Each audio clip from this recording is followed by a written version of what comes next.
नमस्कार दोस्तों, आपका हमारे चैनल फियर विद कुणाल में एक बार फिर से स्वागत है।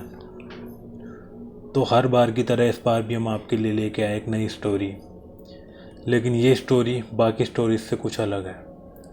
तो आइए देर ना करते हुए शुरू करते हैं हमारी नई स्टोरी, जिसका टाइटल है बाबा हरभजन सिंह।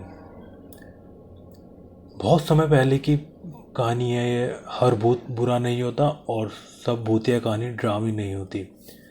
आज हम बात करने वाले हैं एक ऐसे शख्स की जिनके बारे में आप सभी नहीं जानते होंगे। जीतू नाम का एक लड़का जिसने नई नई इंडियन आर्मी ज्वाइन की थी। उसकी पोस्टिंग दूसरी जगह होने के कारण वह ट्रेन में बैठकर हिमालय जा रहा था। उसने देखा कि उसकी सीट के सामने सारे इंडियन आर्मी के लोग हाथ पैर जोड़कर जा रहे थे। वह सीट एकदम खाली थी और सीट के नीचे 2 पैक पड़े हुए थे। जीतू को कुछ समझ नहीं आया तो वह आँख बंद करके सो गया। जब जीतू सीट पर एक आर्मी वाले ड्रेस में एक लड़का बैठा हुआ था और वह उसी सीट पर बैठा था जिस पर सारे आर्मी के अफसर हाथ जोड़कर जा रहे थे। और वह लड़का जीतू को देखकर हल्का मुस्कुरा रहा था। उसे देखते ही जीतू थोड़ा सा डर गया और उठकर अपनी सीट पर अच्छे से बैठ गया। जीतू बोलता है, क्या यह तुम्हारी सीट है?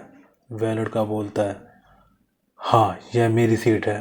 फिर जीतू पूछता है, अच्छा एक बात बताओ, तुम्हें पता है तुम्हारी सीट पर सब आकर हाथ क्यों जोड़ रहे थे?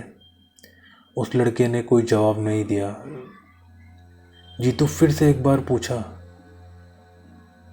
वह लड़का जीतू को देखकर मुस्कुरा रहा था और कुछ नहीं बोला। जीतू उस लड़के को पागल बोलकर फिर से लेटकर सो गया।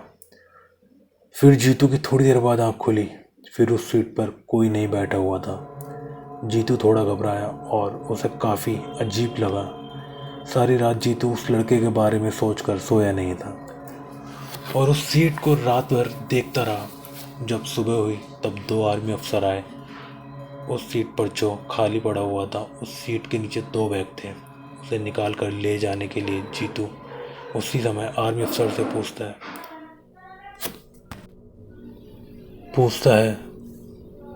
उस लड़के के बारे में उन ऑफिसर्स ने बताया जो जीतू के होश उड़ गए। आर्मी वालों ने बताया यह सीट बाबा हरभजन सिंह की है। 1968 में उनका देहांत हो गया था। 1966 में आर्मी ज्वाइन किए थे और उनकी पानी में डूबकर देहांत हो गया था। 3-4 दिन तक जब उनकी बॉडी नहीं मिली तो उनको भगोड़ा साबित कर दिया गया था और वह एक दिन में अपने दोस्त के सपने में आए और उन्हें सारी बात बताई और यह भी बताया कि मेरी बॉडी कहाँ मिलेगी। अगले दिन ही उनकी बॉडी को खोज लिया गया। तब से आज तक बाबा हरभजन सिंह फौजियों के सपने में आकर दुश्मनों की सारी प्लेस बता दिया करते हैं। इसी तरह से इंडो चाइना बॉर्डर पर वह 40 साल से सेवा करते आ रहे हैं। कहते हैं कि रात में फौजियों को अगर नींद लग जाती है तो बाबा हरभजन सिंह आकर उन्हें थप्पड़ मारकर जगा देते हैं। यहाँ तक कि इंडियन आर्मी भी मानती है कि बाबा हरभजन सिंह की आत्मा आज भी इंडो चाइना बॉर्डर पर रखवाली कर रही है और उन्हें कैप्टन का दर्जा भी दिया गया है और उनके नाम से एक मंदिर भी बनवाया गया है। यह सब बात सुनकर जीतू बहुत चौंक जाता है। जीतू जैसे ही बॉर्डर पर पहुंचता हुआ सबसे पहले जाकर बाबा हरभजन सिंह के मंदिर में जाकर मत्था टेक कर आता है और बाबा हरभजन सिंह फिर से सबके सामने आ जाते हैं और फिर गायब हो जाते हैं। तो दोस्तों ये एक सच्ची घटना थी। अगर आपको ये कहानी अच्छी लगी हो तो प्लीज़ इसे लाइक करना और प्लीज़ ज़्यादा से ज़्यादा शेयर करना, क्योंकि ये एक रियल इंसिडेंट है। और अगर आप इसे गूगल पे सर्च करेंगे बाबा हरभजन सिंह जी के बारे में तो आपको इनके बारे में और जानकारी मिलेगी।